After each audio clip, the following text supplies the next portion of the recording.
राधे राधे, जय श्री कृष्णा। आज की इस वीडियो में हम आपको बताने वाले हैं कि देवउठनी एकादशी कब की है।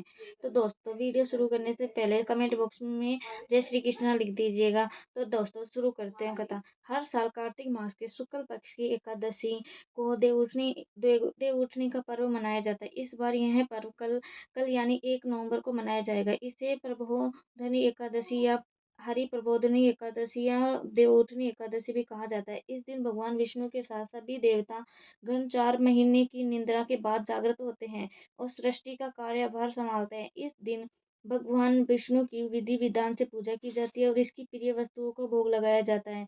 इसके साथ ही पूजा में देवउठनी एकादशी का व्रत कथा का पाठ किया जाता है। इसका पाठ करने से आपको भगवान विष्णु का आशीर्वाद मिलने के साथ ही आपको व्रत को 2 गुना फल प्राप्त होता है।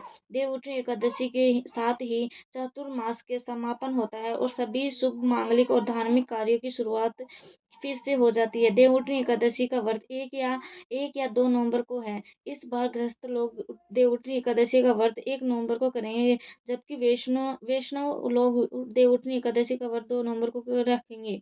इसी दिन तुलसी विवाह कराया जाता है।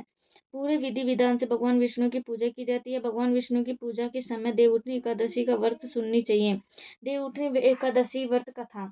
बहुत समय पहले की बात है। एक राज्य में एक धर्मनिष्ठ और न्यायप्रिय राजा राज करते थे। उनके शासन में हर व्यक्ति, चाहे मंत्री हो या प्रजा, सभी लोग एकादशी का व्रत रखते थे। उस दिन कोई अन्न ग्रहण नहीं करता था।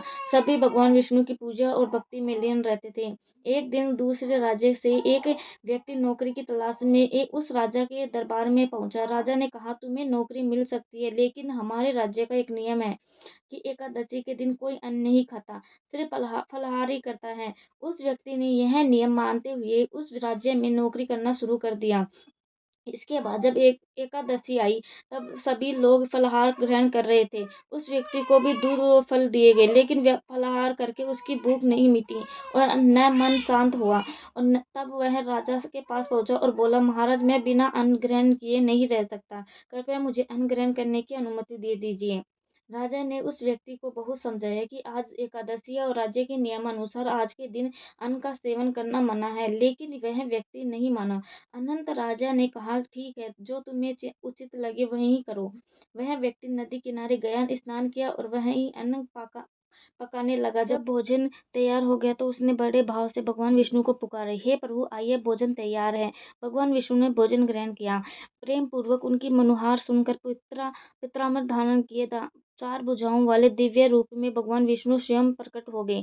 वे उसके साथ बैठकर प्रेम पूर्वक भोजन करने लगे। भोजन समाप्त होने पर भगवान अदृश्य हो गए। कुछ दिन बाद फिर एकादशी आई। उस व्यक्ति ने राजा से कहा कि महाराज, इस बार मुझे 2 गुना अन्न चाहिए। राजा ने आश्चर्य से पूछा, 2 गुना क्यों? वह बोला, राजन, पिछली बार मेरे साथ भगवान विष्णु भी भोजन करने आए थे, इसलिए आपने जो दिया था वह अन्न कुछ कम पड़ गया था। राजा यह सुनकर चकित रह गया।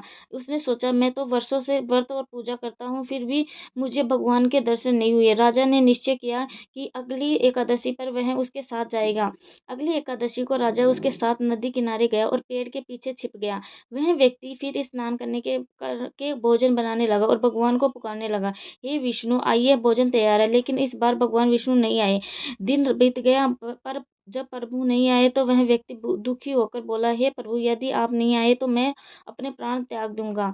इतना कहते वह नदी की ओर बढ़ा। उसके उसके सच्चे भाव और प्रेम देखकर भगवान विष्णु तुरंत प्रकट हो गए और बोले, रुको भक्त, मैं आ गया हूँ। भगवान ने उसके साथ फिर से भोजन किया और कहा, अब तुम मेरे धाम चलो। फिर उन्होंने अपने दिव्य विमान में बिठाकर उस व्यक्ति को बैकुंठ ले गए। यह सब देखकर राजा स्तंभ रह गया।